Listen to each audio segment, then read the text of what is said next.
Hello ladies and gentlemen, this is Coach Tobias Forst, founder of ACHILLES, decade-long recipient of narcissistic abuse, and I've saved myself from it. I'm sharing how I did this with my videos and coachings. So welcome to today's topic, the double standards of the narcissist. We will look at a certain phrase that narcissists and other quality-lacking people like to employ on a regular basis, which is, who hurt you? Who hurt you? We will look at what this is meant to do, who it is directed at, and the double standard behind this exact phrase of who hurt you. We will do this by an illustration of a quantum physics thought experiment called Schrodinger's cat. This will all hopefully make sense in the end, so bear with me. So let's go through two different scenarios. Scenario number one, you're encountering your narcissist and you're having, for once, as irregular as that might happen, a civil discussion until, which usually doesn't take long, until they are out of arguments and out of patience for remaining civil. So while you are elaborating on your particular motivation to do ABC and what you're trying to achieve with that, with the your implied emotional motivation for said action, they all of a sudden switch arenas from civil discussion to personal insult, basically, a shaming tactic, and they ask you, who hurt you? Who hurt you, Anna? So what's the meaning behind this? The meaning is to invalidate you in the following way.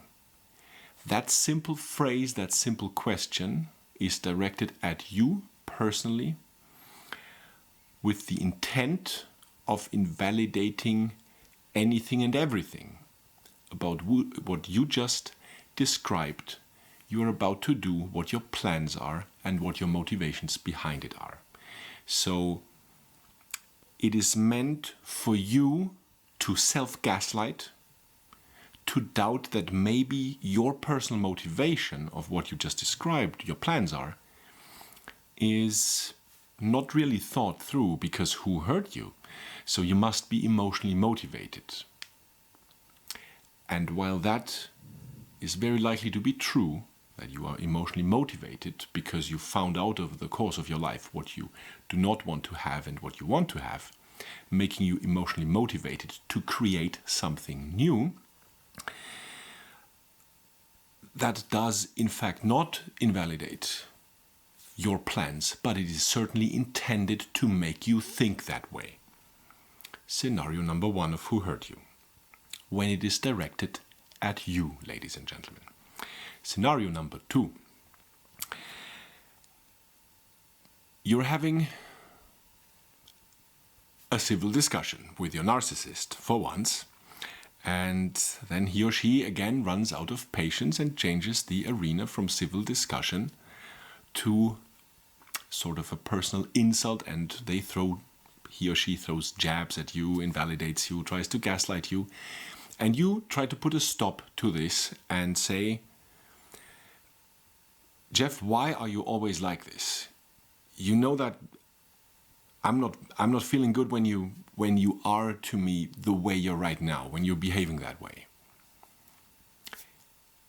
Now the following thing happens in the mind of a narcissist like Jeff. He directs the question of who hurt you toward himself, so you will not hear it, but you see that it is going on inside the head of your male or female narcissist that's sitting across from you. And then Jeff will come up with reasons why he is that way he is toward you. Because the way his mother treated him unfairly, because of how the state deprived him of several options and various forms of potential, and the brother or the boss or the circumstances or the knee that he hurt, whichever it is, the options are plentiful. So he will then go into a he will try to put this on you, because how can you feel offended by what I'm saying? You're treating me just like my mother did, and that triggers me. You know that triggers me. How can you be like that? And he tries to put the ball in your court and make you feel shame again and invalidated. After he asked himself the question of who hurt you, who hurt me, basically. So in scenario number 2, the self-directed question of who hurt you within the narcissist's mind is all of a sudden a justification for anything and everything. The validation for the moods, the emotions, the motivations, the actions. Now let's leave those 2 chapters, those 2 scenarios behind us for a moment and go into the thought experiment of Schrödinger's cat in quantum physics. Schrödinger's cat describes a paradox, 2 opposing ideas in brevity. We don't have to go into much more detail than that, explaining paradox. The setting for the thought experiment, for you ladies and gentlemen, for us here, is the following. Imagine a metal cage, a box, with that is enclosed, that is not transparent, you cannot see through, but you can open it and have a look. Within this box is a cat and the following things, basically. There is an unstable atomic core that has a certain likelihood, a certain chance of degrading or remaining stable. We don't know. Then there is a Geiger counter that measures radiation in its vicinity, and that Geiger counter that is not moving while the atomic core is still stable. That Geiger counter is connected to an apparatus that can release a neurotoxin if, at any point, the Geiger counter recognizes radiation in its vicinity. Now that box gets closed, and the thought experiment, the paradox, goes the following. The cat in there is alive as long as that atomic core remains stable.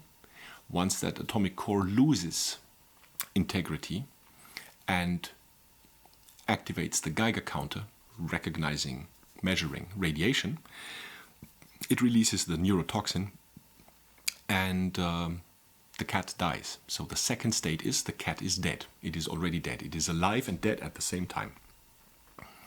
That's the paradoxical idea, because when a setting can have 2 different outcomes, 2 different states, to be correct, the coherent overlap of those 2 states is a state of its own. And only by observation, opening the lid and having a look, we find out by observation and measurement which one of the states is true. Is the cat alive or is it dead? Now, what does that have to do with the narcissist's double standards and who hurt you? Let's take that same thought experiment and exchange the cat, take the cat out and put the phrase "who hurt you" inside. We close it.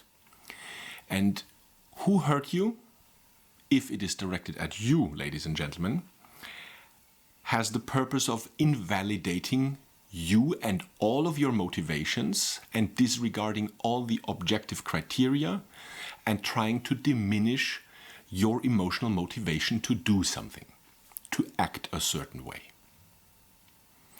At the same time, who hurt you can be directed from the narcissist toward him or herself in their minds and take it as an entire and complete validation of everything they say and everything they do, and operate as the justification for all their moods and invalidations towards you, ladies and gentlemen. So while we do not look inside the Schrodinger's who hurt you box, who hurt you can either be the complete invalidation of whatever you're trying to do and the complete validation of whatever the narcissist tries to do. It can be both, it is both at the same time. And we only find out which of its original two states it is once we open the lid. But the difference to the cat thought experiment is the following, ladies and gentlemen. Whether the atomic core triggers the Geiger counter that triggers the neurotoxin that either destroys the who hurt you or lets it live, if it's the invalidation of your person or if it's the validation of the narcissist themselves, this is not left to chance with the narcissist, because the narcissist decides, metaphorically speaking, whether that atomic core is stable or whether it might lose integrity and crumble and start the process. So it's up to the narcissist to decide whether who hurt you, ladies and gentlemen, is directed toward you to invalidate you, or if it is directed toward themselves to validate everything they say and they do. So what can we take from this Schrodinger's thought experiment and the narcissist's double standards? Every time somebody approaches you with that question or any form thereof, who hurt you, Anna? Who hurt you, Thomas? Immediately ask yourself, what is their motivation to ask that particular question? If your answer, in a few rare cases, is that somebody authentically tries to understand you, then your talks with them can continue. If it is not, and most of the time it is not, because the question of who hurt you comes from every narcissist, most borderliners, and other, well, let's say, quality-seeking and not finding people. That said, when that happens to you and you know that this is not authentic, this is meant to invalidate you, or they're trying to validate their actions for themselves, do not engage. You might even try to laugh at them and see what happens. That's a fun experiment that gives immediate pushback to them. But what that tells you, being asked that question by someone who's not interested in actually how you're feeling or why you're doing things that you're doing, that, having a guest here, that disbands and dismantles every single ground for future discussions with that person. Because right now you're finding out that this is a narcissist.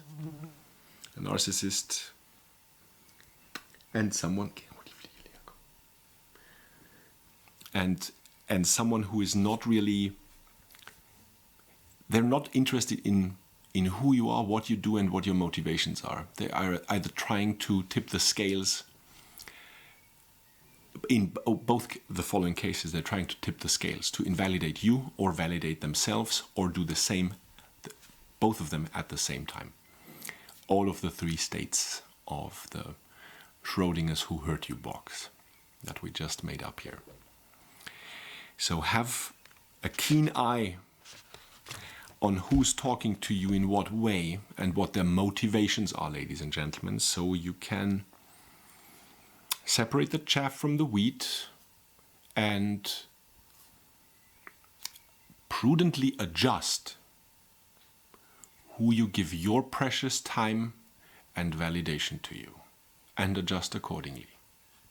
If the question is asked by an authentic person, really interested in how you are, what your motivations are, more attention, validation, and time. If they're not, less, until you give them nothing. Be your own hero. and be your own heroine. Thanks for watching, ladies and gentlemen. I'll see you next time.